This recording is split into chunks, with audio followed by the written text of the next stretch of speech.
When you start thinking like a scientist, what'll happen is you'll hear these claims and you don't just dismiss them out of hand, but you take that step back and say, okay, where did this information come from? What's really going on here? And hopefully you'll look a little bit deeper before you just accept the claims as true. My guest today on Podcast for Inquiry is Dr. Rodney Schmaltz. Rodney is a professor in the Department of Psychology at MacEwan University. His research focuses on the psychology of belief, with a particular interest in how people evaluate extraordinary claims. He is committed to helping people develop strong critical thinking skills and an appreciation for the value of scientific evidence in everyday life. In today's episode, Rodney explains the importance of critical thinking, though he prefers the term scientific skepticism, and why we should expand science education to include how we know what is true and not just the facts and frameworks of scientific knowledge. We talk about how being intelligent and educated is not related to belief in pseudoscience, and why it's dangerous to dismiss someone you disagree with as a conspiracy theorist in a world where some conspiracies are real. If you learn half as much as I did from this conversation, you're going to love today's episode of Podcast for Inquiry with Dr. Rodney Schmaltz.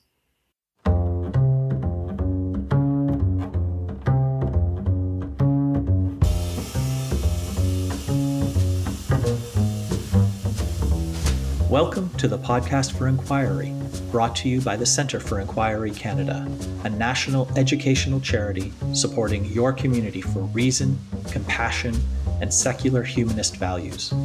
You have answers, we have questions. I'm your host, Leslie Rosenblood, board member and secular chair for CFIC. Welcome.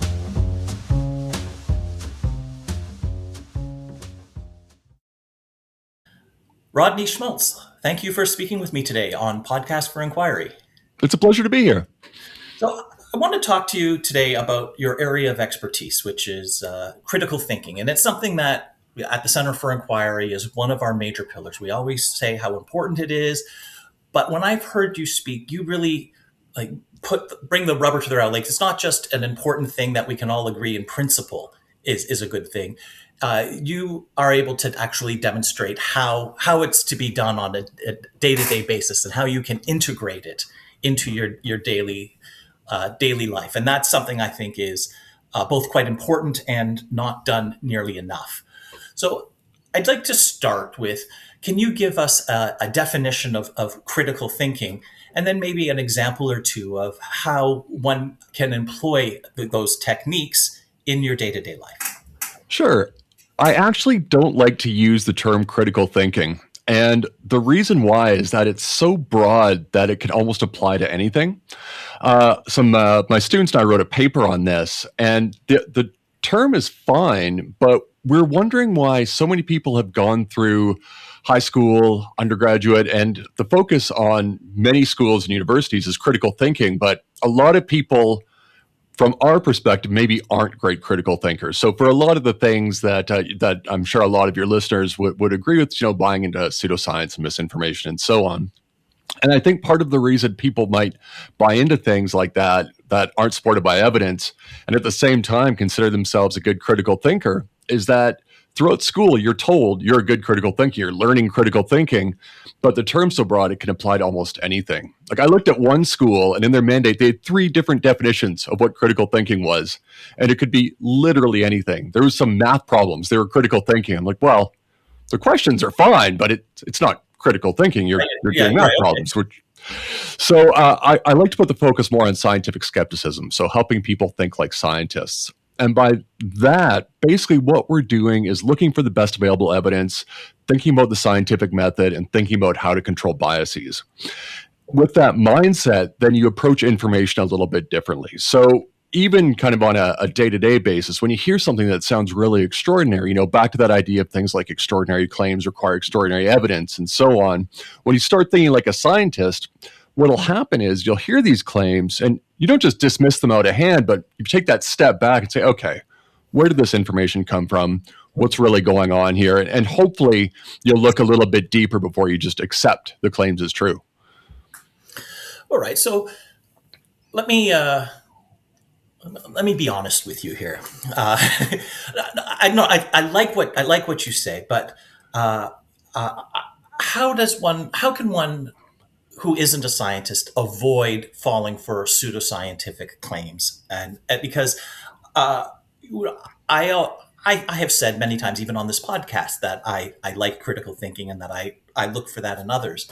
But I don't actually watch how people form their beliefs and don't often ask them to defend whatever things that they say. I use a proxy, which is what do they believe? What are their beliefs? And how closely do they align with my own? And I realize that's, very uh, um, self-centered, but that honestly, that's what I tend to do. And so, sure, I can tell you that yes, I think the Earth is, roughly spherical. Yes, I believe the Earth orbits the sun and not the sun orbiting the Earth. Yes, I do think that all life evolved from a common ancestor, and so on. But I haven't gone out and done a literature survey, right? I haven't independently evaluated the evidence.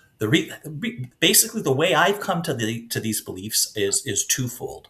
One, I was told by authority figures, and by authority figures, I mean like by teachers, by experts, by scientists, by people who have the relevant expertise, that I trusted. So I trusted certain people and they told me certain things. And so I onboarded those beliefs. And the second is essentially consistency. That was sort of the start.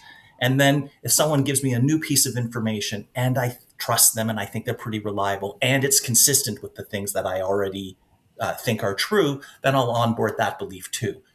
And that's quite different than the process that you just described. So do I have to modify my self image and say I'm not really a critical thinker? I've just happened to throw in my lot with a certain tribe, and who knows if it's actually more valid than anybody else's? That's an interesting question. So there's a couple of ways to look at it. I think right off the bat, again, that definition of critical thinking is quite broad. Okay, But scientific skepticism. I'm either, okay. either way we use it. But I think from the perspective you're taking, while you are putting trust in some authority figures, at the same time, you're looking at authority figures that are perhaps more legitimate, or at least that they have training in that relevant area, right? So, in that sense, we would call that good critical thinking or good scientific skepticism, because you're not just seeking out any authority figure, you're seeking out authority figures with expertise, and you're able to discern kind of real expertise from, say, somebody who's got a fake doctorate or so on. The problem is that it's really hard to do that. So with spending a lot of time in the skeptical community, or somebody who's got a lot of training with scientific skepticism, critical thinking, and so on, then you have those tools. But for a lot of us, we don't have those tools. So to your point, if somebody says they're a physician, we might just trust what they say, even though they might be promoting something that is not evidence-based. So the question then, as you point out, is how do we get people to become better scientific skeptics, how to become better critical thinkers? And unfortunately, it's not as easy as just saying, well, we just need to do this.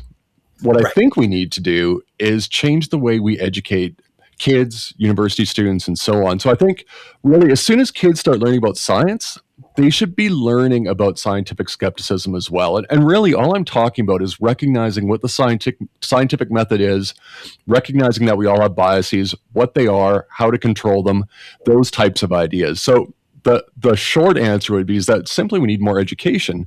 I mean, there's a lot of intelligent people that believe some strange things, but they're not really trained in how to think like a scientist, and that's no fault of theirs. It's not something that is in a lot of curriculums. And in university settings, there's some, to be sure, but there's not a lot of courses that are strictly dedicated to this sort of thing. So I think we need to start early, have more courses, and then this is something that should be embedded really throughout all science courses.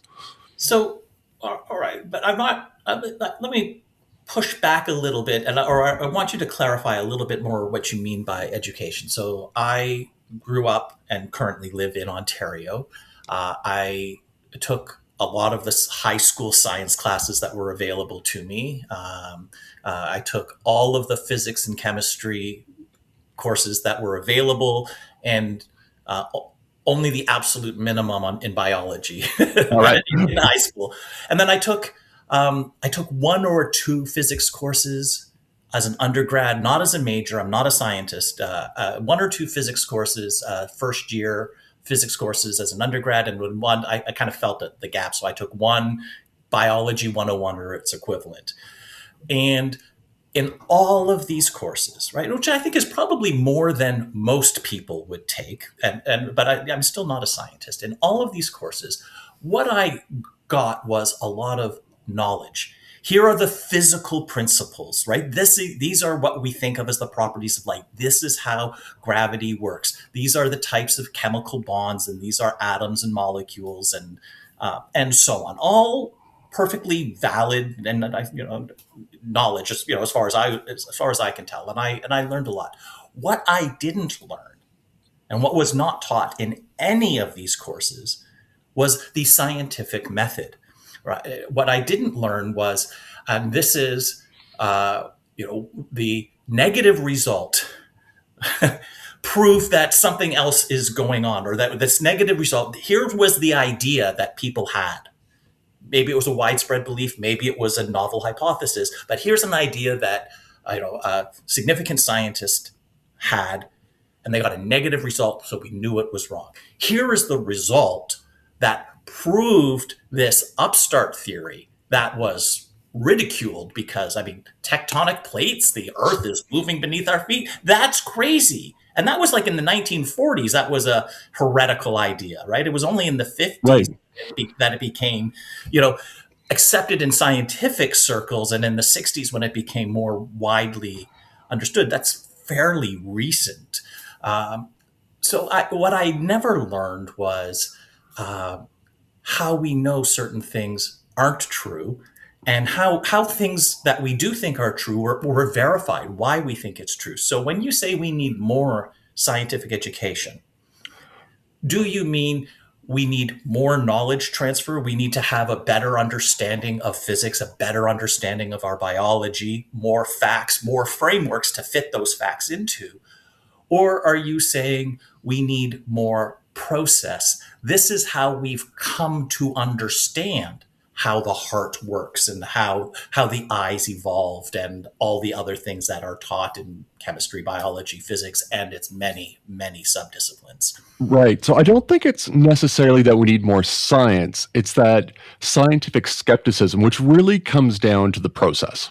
So you're absolutely right. And in fact, there's some research showing what you just said is that students will go through their undergraduate and they'll be science majors, but it doesn't really change belief in pseudoscience.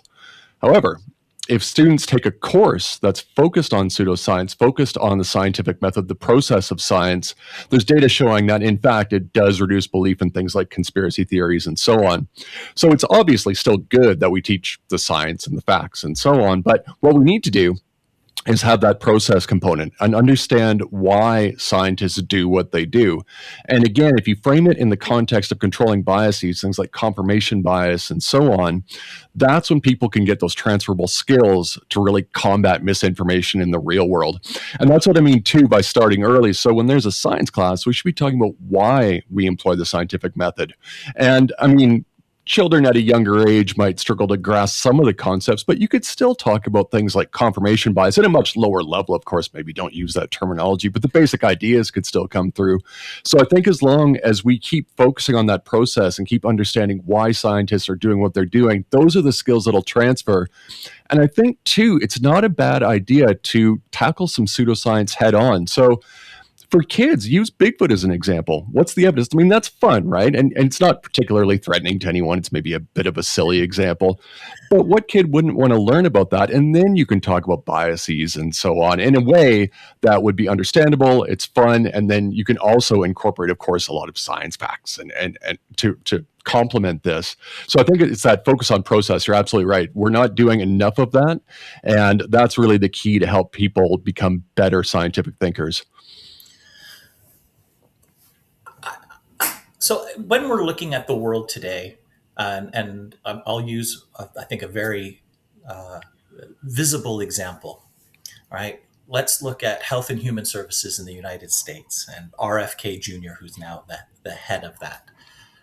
If you listen to what he says, like the words that he says, he is one of the most vociferously pro-scientific people that you would ever want at the head of a scientific organization. He is constantly hammering home how the scientific research shows the findings are clear. If you follow the actual evidence, you're clearing out exactly what you're saying. If you eliminate the bias, if you eliminate the fraudulent studies, and you look at the pure evidence, it's clear. And then he then proceeds to the conclusions of being extremely anti-vaccine and things that are completely at odds with the entirety of the scientific establishment. But the rhetoric that he uses is almost identical to what I heard you say in the first few minutes of our conversation. So that's clearly not going to be a useful heuristics. One's claimed adherence to scientific integrity and principles is not going to be a useful indicator for whether someone is a trustworthy interlocutor. So how can one apply scientific skepticism in a modern context when everyone is claiming the scientific high ground? Yeah, well, again, it comes down to the process. If you understand the process, then you've got a chance to look a bit deeper. Okay. I mean, unfortunately, a lot of people don't, and it makes perfect sense that they would trust someone in a position of authority like that. So you can see why people would buy into these ideas that he's spouting, which have zero evidence, or the vast majority of them have zero evidence. But again, if you start early and people are able to recognize, some extraordinary claims and so on, so this education starts at a much earlier age, what you'd hope is that when people hear that, they might go, well, wait a second, where's this information coming from? And they'd look a bit deeper. He doesn't have a strong background, so that would be one thing that would be a cue right off the bat that his training in science is very weak. So that should arouse some suspicion if you have training in how to look at this. However, if you've not had that training and somebody just hears what he's saying, it's really, really difficult to have people be skeptical of that for those reasons, because he is selling it. He's making it sound like it is scientific. He's using the right words, but you need to look a little bit deeper. How do you know to look deeper? It's just simply more training from my perspective. And if we had that training earlier, people might have those skills to maybe take that step back and recognize that a lot of these claims aren't actually supported by good data.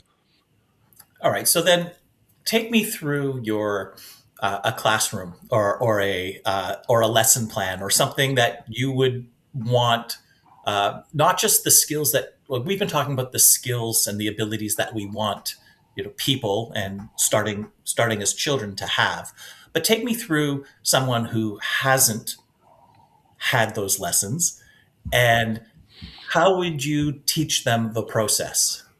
Well, I can talk a bit about my course. It's a 400-level university course, and then I'll talk about a little bit of research that I'm doing that's targeting a younger audience. Perfect. I think the key is to make it as hands-on as possible. So we can throw numbers at people, but we know that for the most part, we don't deal well with statistics. Unless you're a mathematician, statistics don't really kind of move the needle at all.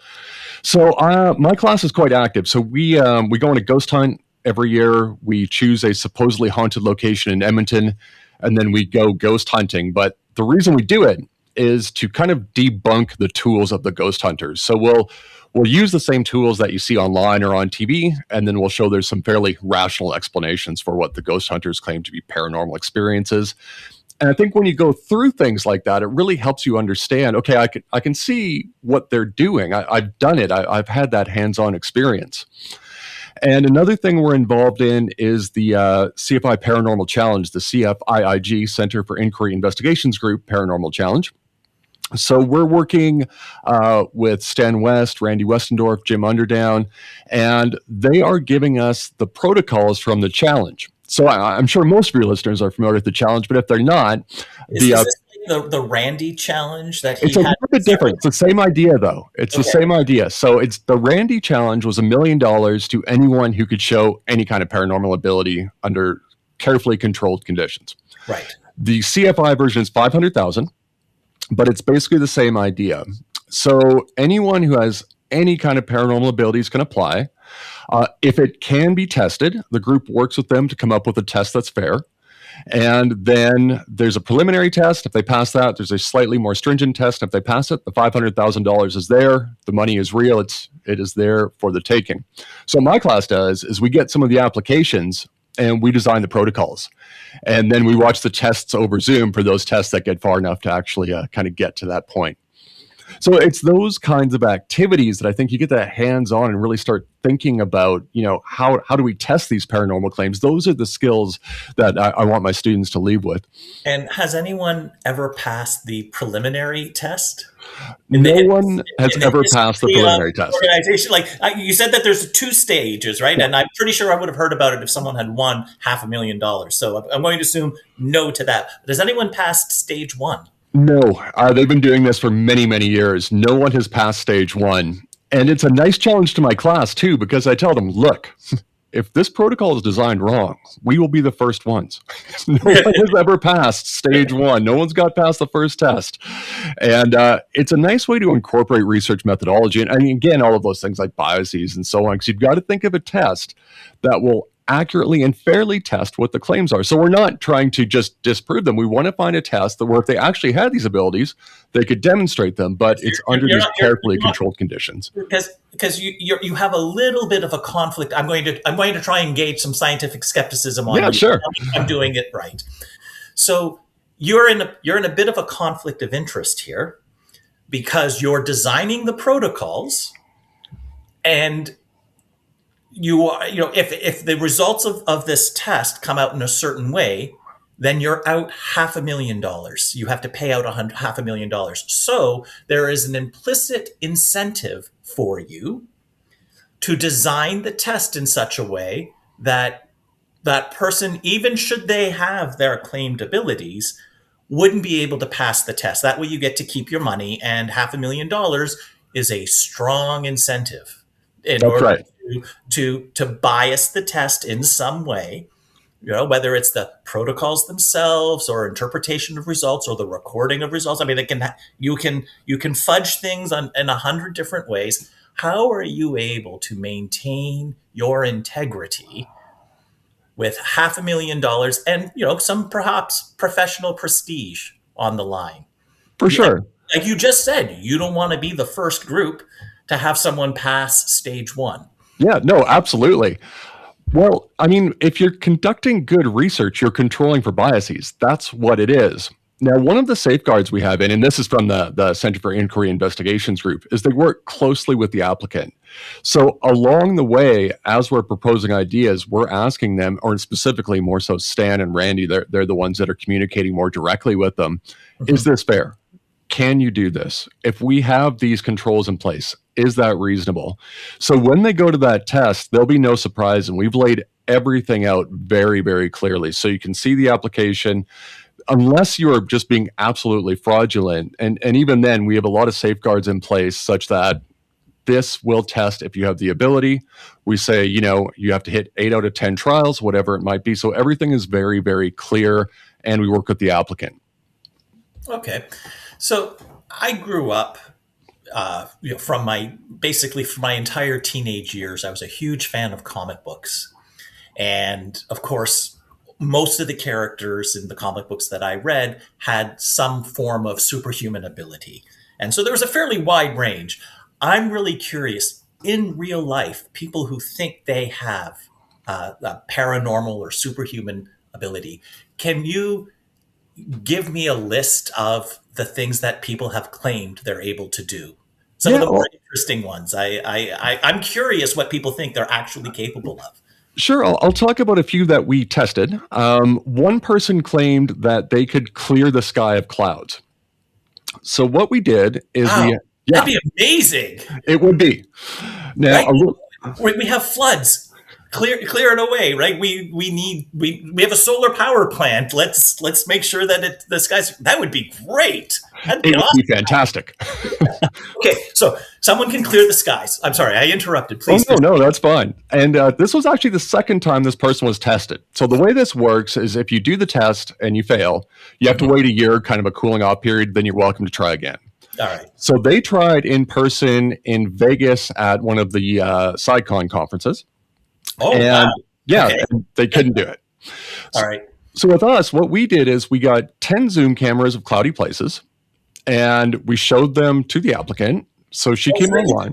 Anywhere in the world, from where, not just where they are. That's right. Yeah, anywhere in the world. And she claimed she could do this. So remember, we're working with her. Like, is this okay? Is this fair? I just assumed it was wherever I am, but no, it's No, no. anywhere.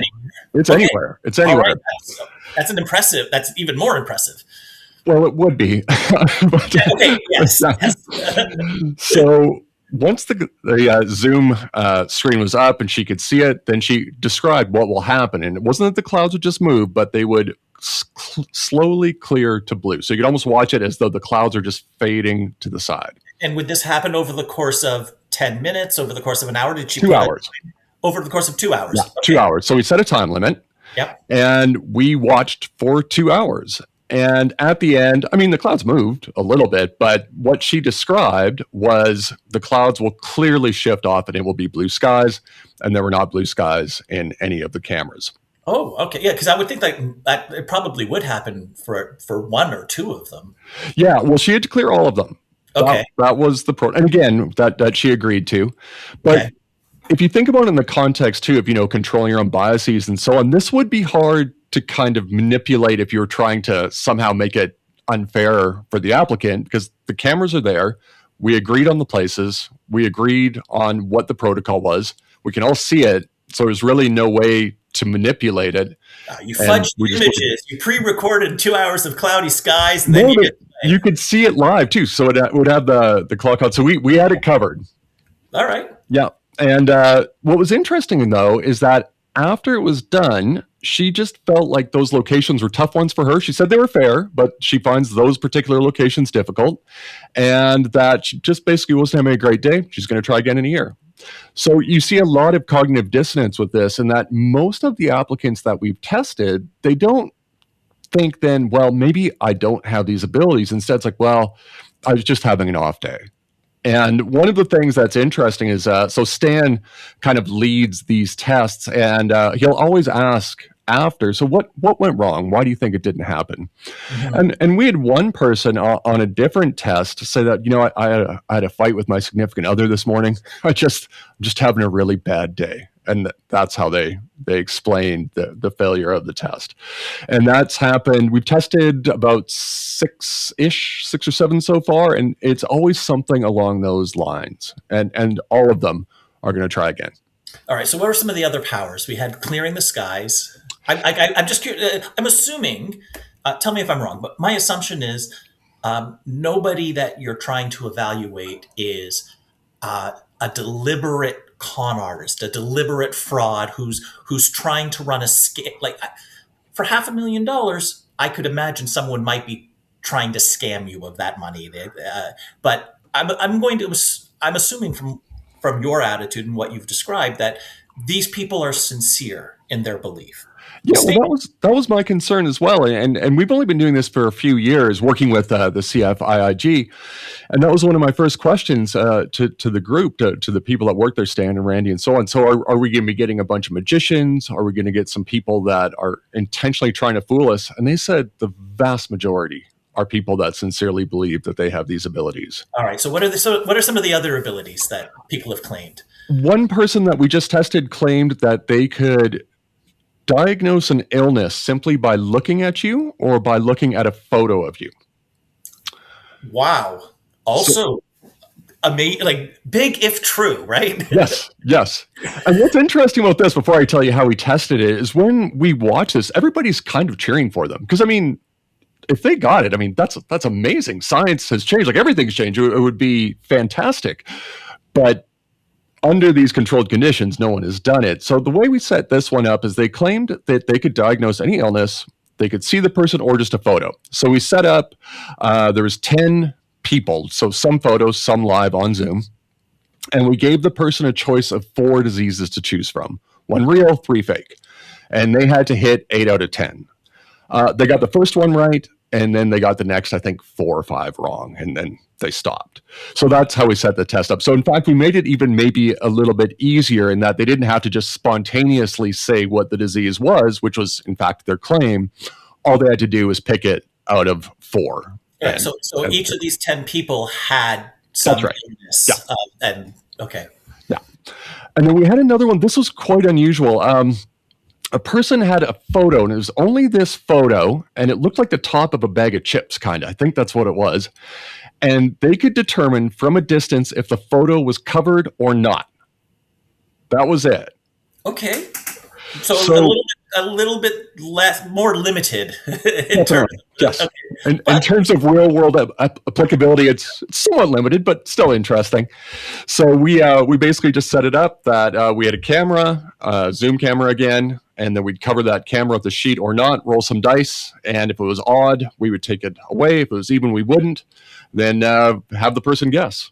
And they had to hit, I believe it was 8 out of 10 on that one too, and they got the first one correct, and then they got several wrong in a row, and the test was over. So it's those types of tests. All right. So I guess you had better odds on the second test, right? You have a 50% chance exactly. Evaluation if you're doing it randomly at 10 trials versus the diagnosing where you basically had a 25% chance, but still had 8 out of 10 right. Yeah, you had a 50% chance on that one. And what was interesting on that test, with the one of the picture being covered or not, is we had before we brought the applicant on, all of us on Zoom just tried it to make sure it worked and it looked okay and the cameras were set up properly and so on. So we had Randy act as the applicant, and she did the guessing, and she guessed 3 out of 3. So every time she got it right, 3 out of 3 trials, and then it was time to start the applicant. We're like, oh no, what is happening here? It was just odds. So Randy walks away from this $500,000. Exactly, that's right. He retires. Exactly. So we told her that if she wins the money, she should share it. But, that's great. All right. So that's some of the things that you do with your 4th year undergraduate students. Take me through how you can instill a similar skill or perspective in much younger folk. What we're trying to do is develop some demonstrations that would appeal to people in junior high or maybe early high school and actually test them. We know attention span is maybe a little bit shorter. People are used to watching TikTok and things like that at a younger age. So we've created some demos, and we're still in the development stage on this research. But what we're going to do is create some online demos, test them, hopefully internationally. We have a school in India that's potentially interested. We'll do some here in Canada. I'm looking for some colleagues in the US as well to help. And just to see if they have any impact on general belief in pseudoscience. So as an example, one of the demos will be a short illustration of how horoscopes work. So people will be given their horoscope reading, but then be told that everybody who's done this got the same reading. So old Barnum statement type situations there. And we think that if you can show how to think like a scientist again in the scientific skepticism framing of it, that these demos hopefully will generalize, then people will be just a bit more skeptical.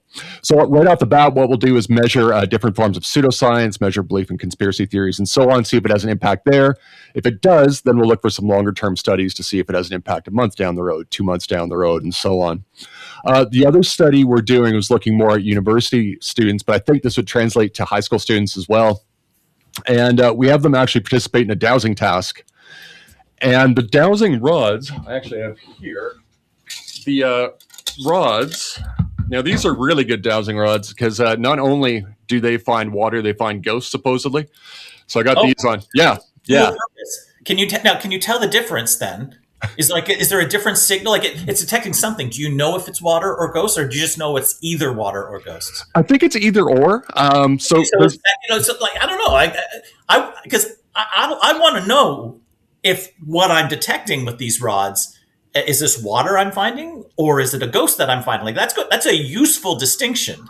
One would think not a lot of instructions with these particular dowsing rods, so All right. I'm a bit at a loss. And but I mean, they were only $16, which is fairly impressive that Yeah. they can detect ghosts. But I won't go through all the details on this research, but basically what we do is we have the students use the dowsing rods, we tell them what they're for, and then we have some water there and they'll cross. And then we've built this device, and this is actually a recommendation from Kenny Biddle. And what you see there is a level, and then we can put the dowsing rods in the device. And what you find is that if you keep it level, they will never cross. So the reason dowsing rods seem to work, it's called an ideomotor response. So we're making these really subtle gestures with our hands. So it's like when we're driving, we're always moving our hands just a little bit, but you don't consciously think about it. It's the same thing with dowsing rods and Ouija boards. But when you put it in this, and if you look at the level, and if the level doesn't move, these never cross because you can't have that ideomotor response.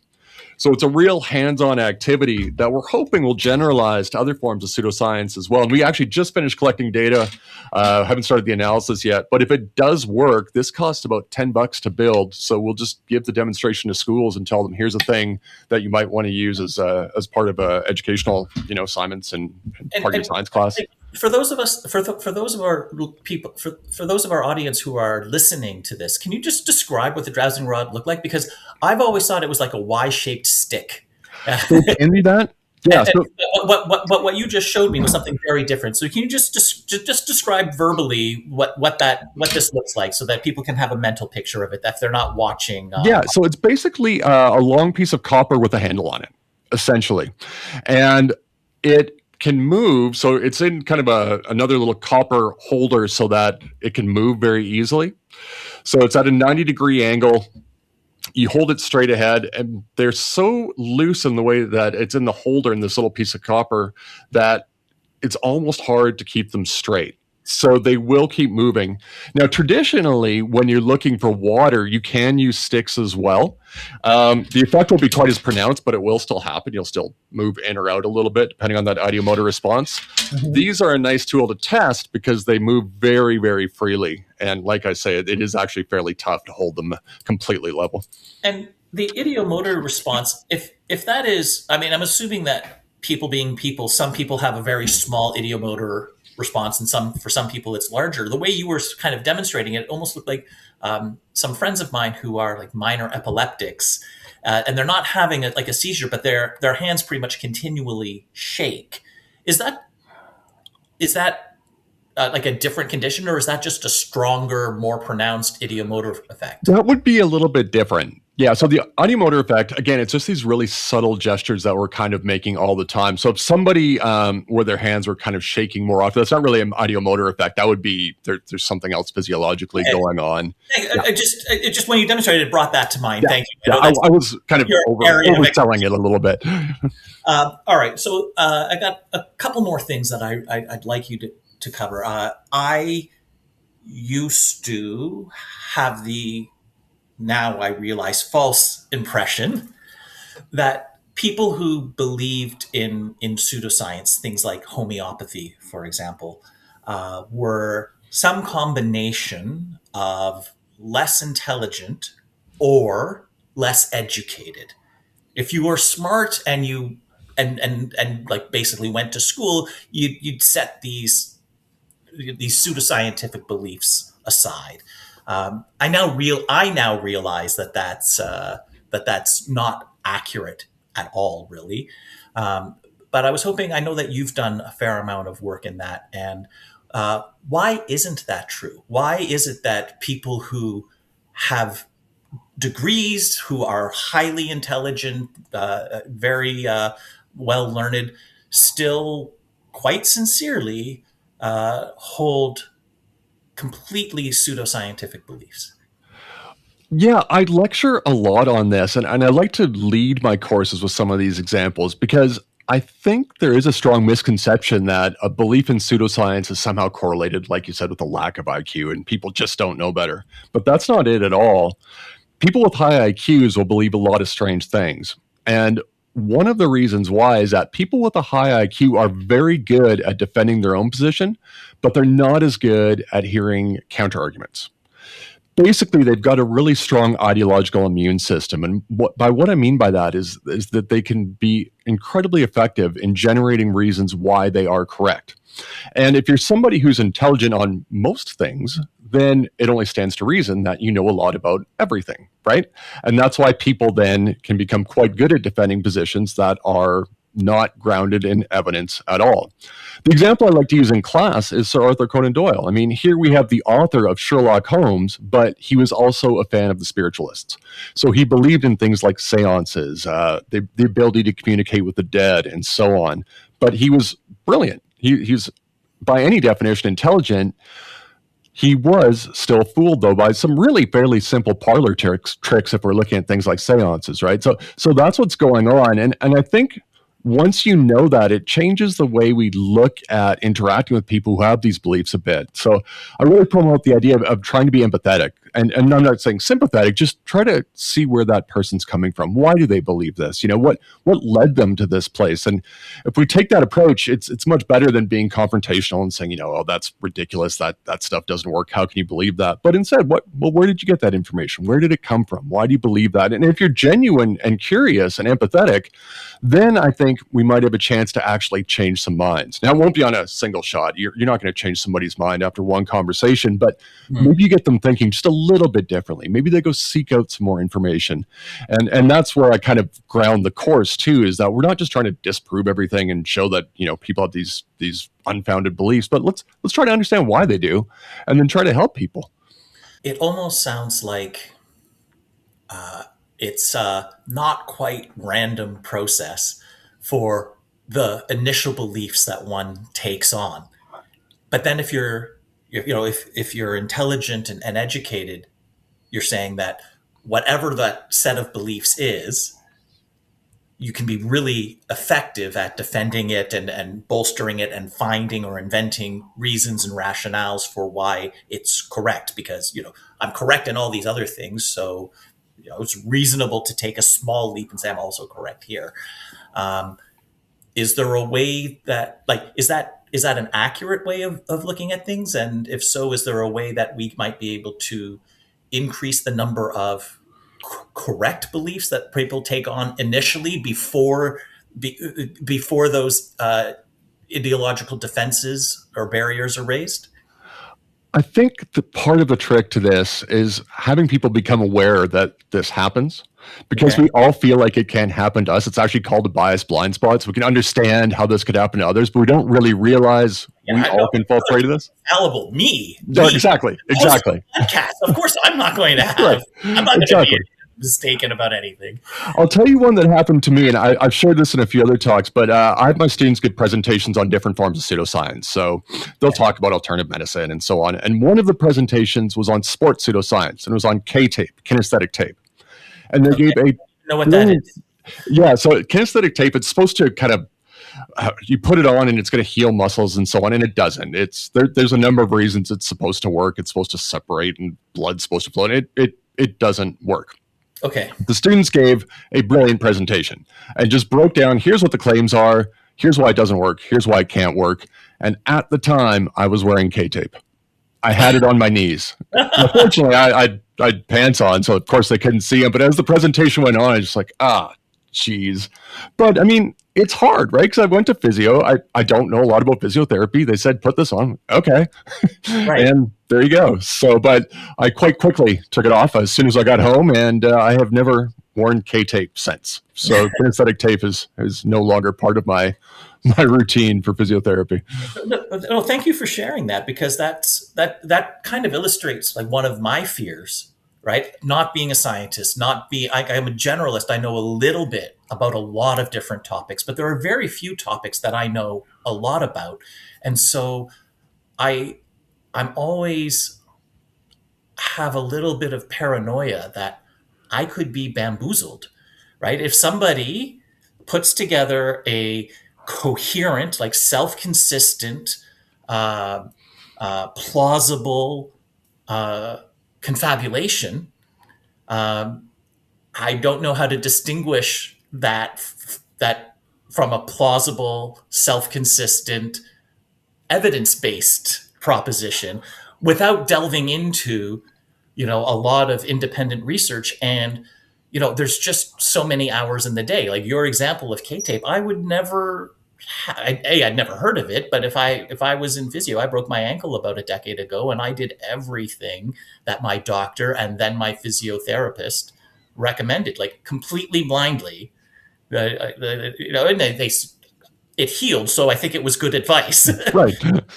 But if either the surgeon or the doctor that I was seeing or the physiotherapist that I went to afterwards uh, was purveying any form of pseudoscience, I would not have known, and I would have simply followed their advice. I'm like, how do I know? It's like I have to trust was the answer that I came to.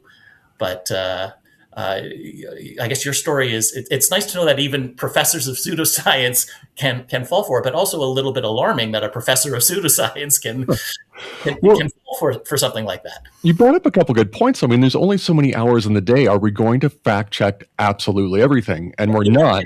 Done if you do.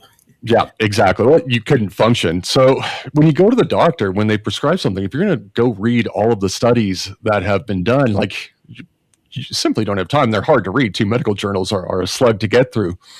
But if you have those basic trainings and something's really extreme, hopefully you'll look a little bit farther, right? And that's really the goal. So I like to share that example because, again, it shows anybody can fall prey to this. And in fact, we all do it in some form. I think most people who are interested in skepticism are probably interested because they believe something and then realize that there's not a lot of good evidence to support that.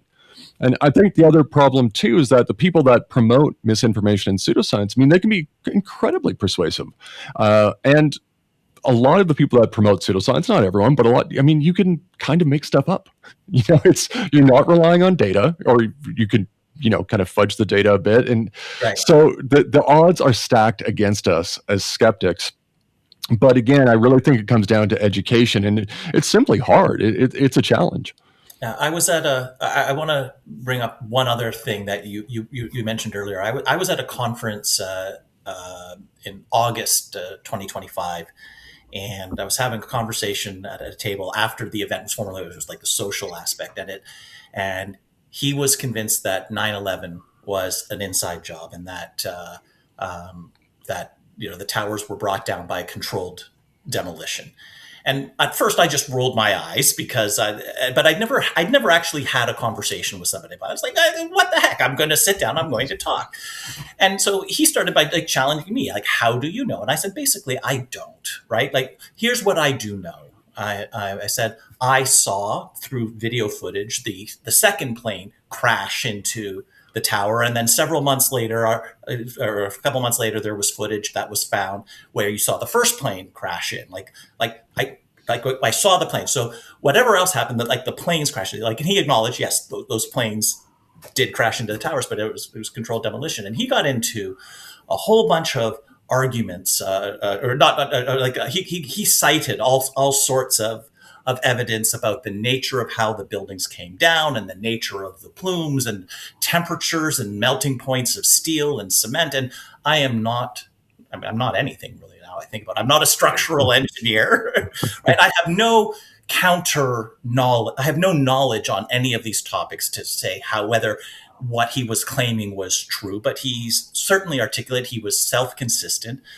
And the only thing that I could say in response was, if it was controlled demolition, right? If somebody had already set the charges so that the buildings would come down, why would you also fly planes into them? Like, it just, if that was just theater, why the planes? And he didn't really have an answer for that. And it wasn't a matter of winning or losing the conversation, but I just realized that he's done a lot of reading, a lot of research. He quoted a lot of statistics and I'm going to say facts. I don't know how well they corresponded to reality about jet fuel and melting points and heat and combustion and oxygen flows. And like, all of these are relevant considerations. I have no idea if any of the numbers or any of the things that he was quoting is real or not. And I realized I am utterly unequipped I'm able to listen and able to ask questions. I was able to contribute. This is what I do know. This is what I did see. But I am utterly unequipped to have an in-depth conversation, like knowledge based on this. And like he tried to convince me that it was completely an inside job.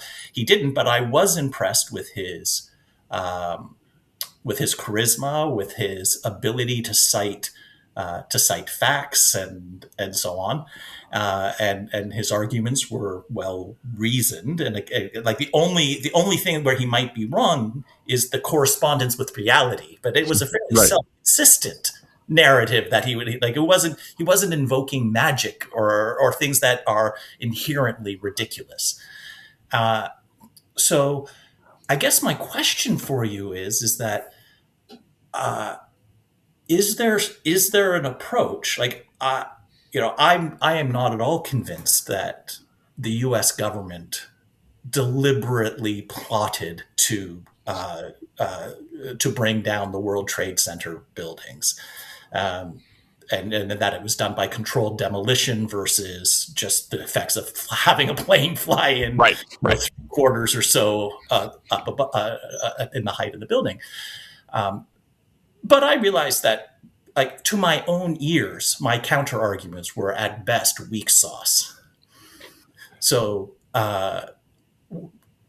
was I just unequipped? Was I just uninformed? Am I not a very good conversationalist on these types of topics? Like, I'm curious about, what's the best way to engage in good faith in this kind of conversation when there is an enormous knowledge disparity. I think you did the right thing, though. What you say is, I don't know. And that's okay because we can't know everything. Mhm. It's good to ask questions. Where did you get the information? You can ask, and then you can look into it after and, try to look at more reliable sources like Snopes and things like that. So, I mean, fortunately, in the skeptical community, we know where to look, but a lot of people don't. And if you're getting your source of information from social media, you can find anything, right? I think, too, one of the problems is when you hear something like that, okay, 9/11 was an inside job, and you believe that not to be true, and the evidence greatly supports that it is not an inside job, but you don't have all the facts, and then you start getting into an argument, well, you'll lose because Yeah. you don't have. He was, to be fair, he was very, like, Yeah, he was passionate. So, but he was friendly. He was engaging. This was not an argument in the sense that we were yelling at each other. right. There was no aggression on either side, right? And Yeah. so I want to paint an accurate picture Oh, here. for sure, for sure. I think sometimes it does turn into an argument, even just a disagreement. So you disagree that this is not the Sometimes case. it does. This did not. Like, that Yeah, was not the case in the particular conversation that I'm describing. right. For sure. I think it's okay to say I don't know, and then I think we ask questions.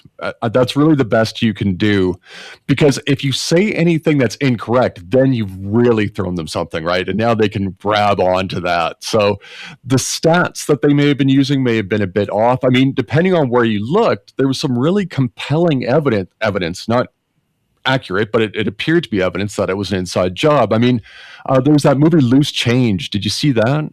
I did not know. Don't. But it's a conspiracy theory movie, but it was very compelling. It was well done. It was laid out. And if you were to watch that, you'd very likely believe that it was an inside job. But if you go that step farther and start fact checking everything, which again, you have to have time to do, you'll see that a lot of what they're saying was either misrepresented, some of it was incorrect. And in fact, there's not a lot of good evidence that it was an inside job. I mean, if you think about it too, for it to be an inside job, there would have had to been hundreds, if not thousands, of people that are in on it, right? And no one's come forward. Not, so, I mean, that alone is an argument, but that wouldn't be enough to convince somebody like you were talking to that has all this information. So again, I think the best we can do is say, I don't know, ask a lot of questions, ask where they got the information, look into it yourself if you're so engaged. And I really think that's all we can, that's the best we got. All right. So, last question for you. Some conspiracies are real. Yes. I think it's fair to say that the U.S. government has engaged in unsavory activities that it would much rather have kept quiet, and that you can't simply say on the face of it, well, the U.S. government would never do such a thing, uh, Right. because it may not have done this thing, but it's done other things. And I don't want to pick on the US government, all governments, large companies. Conspiracies are real. Like, there are powerful interests in society, governments and corporations and individuals who try and do things and influence things from behind the scenes. The number of conspiracy theories is far larger than the number of actual conspiracies. But just because you're saying something is a conspiracy by shadowy forces, you're not necessarily wrong because they do exist. Yes. How do we... Watergate, for example, that was a conspiracy. Sure. Absolutely. I mean, the Gulf of Tonkin, which was the excuse that again, I'm picking on the U.S., but the excuse that the U.S. used to actually get involved in Vietnam was completely a fabricated incident. Yeah. And then there were many years of war, or the Iraq War. All right, after 9/11 and went into Afghanistan, and then Iraq is next. And again, the justification for invading that country was completely unfounded. And when it was found to be unfounded, they invaded anyway. So, like, they're real. So how do we can't, I've seen a trend, and I don't know if you've observed it too, that anything that you don't like can just be dismissed out of hand as a conspiracy theory, and that now carries such a pejorative taint that I don't have to engage in your arguments. You're just a conspiracy theorist, and if I really want to shut you down, you're a tinfoil hat conspiracy theorist. Right. Without actually addressing the merits of the question. And there are tinfoil hat conspiracy theorists out there, but how do we employ the tools of scientific skepticism to try and distinguish the few very real conspiracies, because I think it's important that we uncover them if we can, from the many completely fabricated ones? It's a tough question. If we look at it at the individual level, when we're chatting with somebody and they come across with ideas that may seem conspiratorial, again, empathetic, ask questions. That's kind of the best we can do. On the bigger scale, I mean, it's tough because, again, I think you're absolutely right that you can easily just dismiss an argument, you're a conspiracy theorist. But that's not really good enough, right? As you point out, some conspiracies are real. And the term has definitely taken on a negative connotation. There's no doubt about that. And I think the reality is, and I like the way Mick West frames it, that I think we're all on a continuum of conspiracy belief. So let's say it's on a scale of 1 to 10. A 1 might be that the government's hiding some stuff from us that we should probably know. That's fairly low-level conspiracy. Whereas a 10 would be that there's reptilian hybrids that are, the leaders of the free world and they're crossbreeding with humans and that type of thing. I've heard that one. That's an interesting one.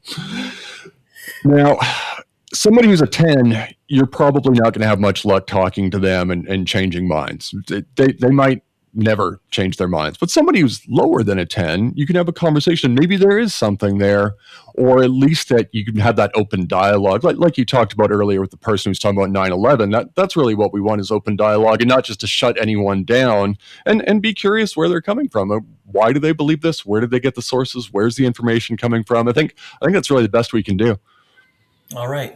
Well, Rodney, this has been a wonderful conversation. Or any final thoughts you'd like to share with our listeners? The only final thought I have is this. I am launching that research looking at testing high school students, maybe junior high students. They'd be looking at some demos, answering questions about pseudoscience. If there's any educators out there that want to be a part of it, please send me an email. We're going to launch the study in the fall of 2027. So we're still in the process of putting it all together. I'll put your contact information in the show notes. So educators, reach out to Rodney. He'd love to hear from you. That would be great. Rodney Schmaltz, thank you again for taking the time. This has been a fabulous conversation on today's Podcast for Inquiry. Thank you very much. I enjoyed it.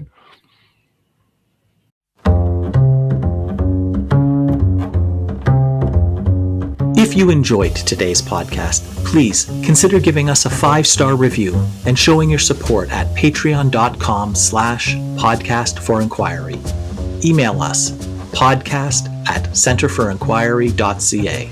We'd love to hear your perspective. The Podcast for Inquiry is brought to you by the Centre for Inquiry Canada. We are a national educational charity supporting reason, compassion, and secular values. Help us support rational discourse and evidence-based decision-making by becoming a member at centerforinquiry.ca/join. CFIC is on the web, on Facebook, and you can follow us on Blue Sky at CFI Canada. Podcast for Inquiry is produced and edited by Zach Dumont and Martin Zielinski. Music by Anthony Lazzaro. I'm your host, Leslie Rosenblatt. See you next time.